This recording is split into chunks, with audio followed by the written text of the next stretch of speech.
A baby is born in America. That baby ought to be automatically receives one of the world's most powerful passports. This is the topic we're exploring tonight. Welcome to Friday Night Radio, a space for reflection where we slow down and think beyond the surface. Is this one of the greatest protections of freedom ever written into law, or has it become a loophole that some people have learned to exploit? To understand today's debate, we first need to understand the 14th Amendment, why it was written in the first place. Let's go back more than 150 years. In the mid-1800s, the United States was deeply divided over slavery and whether the federal government or individual states had the power to decide its future.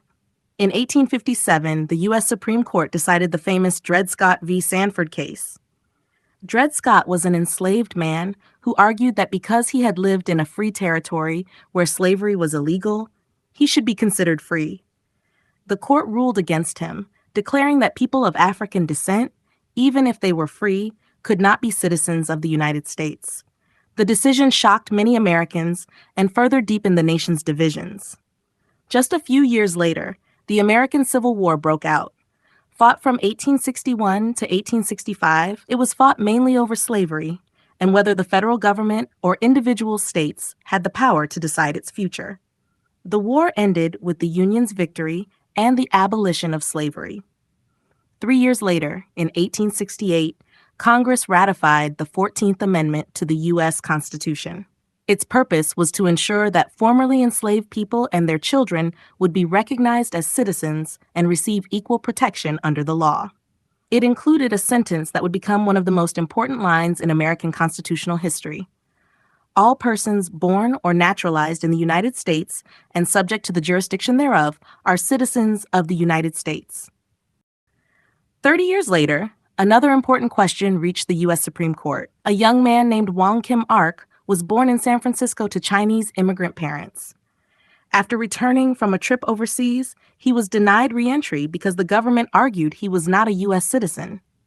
In 1898, the Supreme Court ruled that because he was born in the United States, he was a U.S. citizen under the 14th Amendment. That decision became one of the key foundations of birthright citizenship as it is understood today.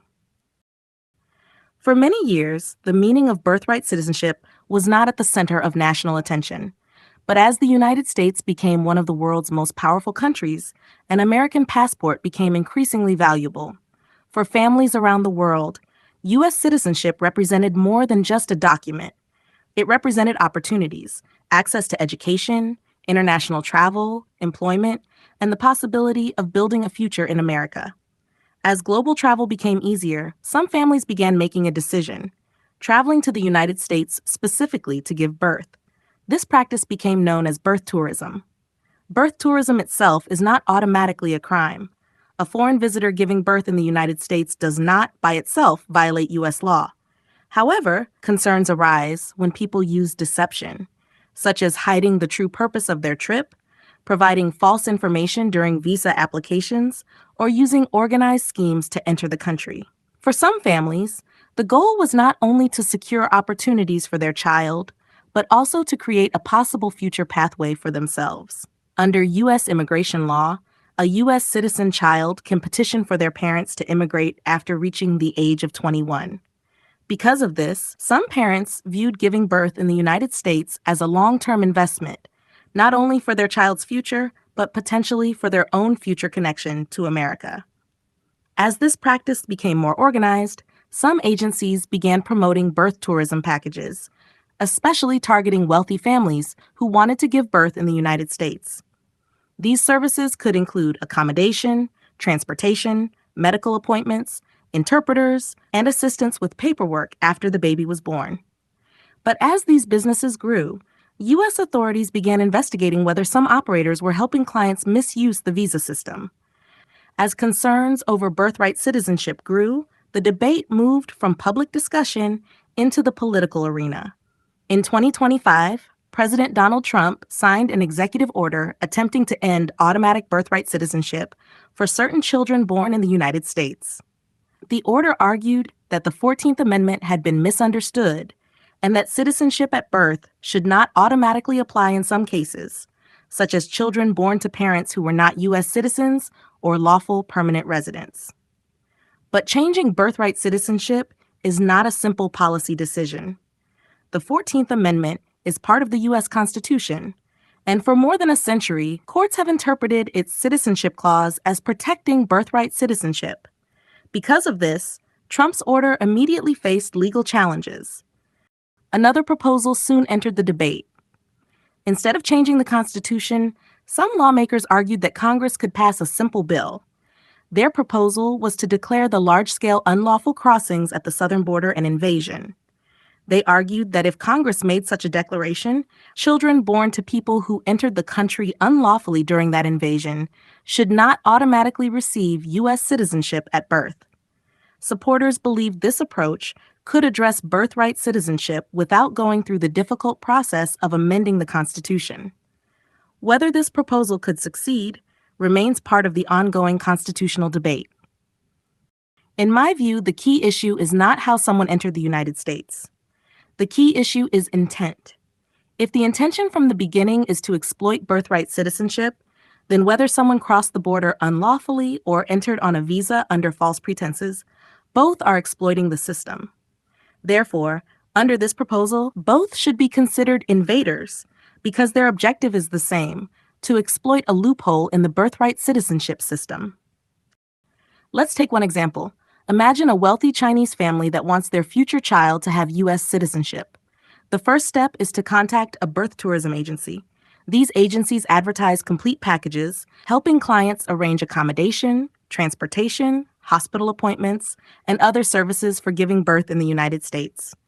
The mother then travels to the United States on a visitor visa. In some prosecuted cases, U.S. authorities alleged that agencies advised clients to conceal the true purpose of their trip during the visa application or at the port of entry. Once the baby is born in the United States, the child receives a U.S. birth certificate and is eligible for a U.S. passport. After that, the family returns home, and the child is often raised in the parent's home country. Years later, because the child is a U.S. citizen, they may return to the United States for free education and other government benefits. Once the child reaches 21 years of age, they may petition for their parents to immigrate to the United States. Although approval is not automatic, critics argue that this long-term pathway is one reason some families choose birth tourism. At the end of the day, every law has a purpose. But when circumstances change and a loophole is discovered, lawmakers have a responsibility to fix it. If birthright citizenship is being exploited in ways never intended by the 14th Amendment, then Congress and the courts should address that loophole, not ignore it. Secondly, I agree with the proposal to classify them as invaders, especially those from communist countries. Why? Because a child who is born in the United States but is raised in a communist country grows up under a completely different education system, values, beliefs, and political environment. Years later, when they return to the United States as American citizens, integrating into American society, its values, and its spirit may become much more challenging. What do you think about birthright citizenship? Do you think it should remain unchanged, or do you believe it's time for reform? Perhaps you have a different perspective. Share your thoughts in the comments below. Wherever you are tonight, take it slow. This is Friday Night Radio.